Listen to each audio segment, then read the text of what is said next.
আপনি কি জানেন একটা আম্পায়ারিং ভুলেই ভারত ছিটকে গিয়েছিল ২০১৯ বিশ্বকাপ থেকে। ১০ জুলাই ২০১৯ ভারত বনাম নিউজিল্যান্ড বিশ্বকাপ সেমিফাইনাল।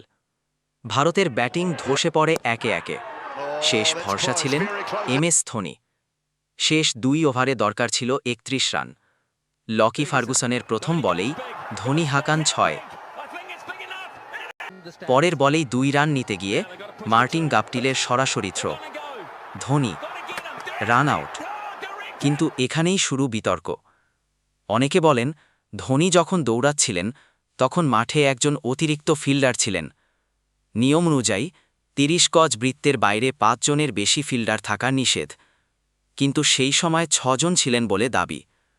আরেকটা বিষয়, থার্ড আম্পায়ার সিদ্ধান্ত দেন মাত্র ৫ সেকেন্ডে। কোনো অতিরিক্ত অ্যাঙ্গেলই দেখা হয়নি। একটা অ্যাঙ্গেল ছিল যেখানে দেখা যাচ্ছিল ধোনির ব্যাট সম্ভবত ক্রিজে ছিল, কিন্তু সিদ্ধান্ত হয়ে যায় আউট। ধোনি ফেরেন আর ভারত বিদায় নেয় বিশ্বকাপ থেকে।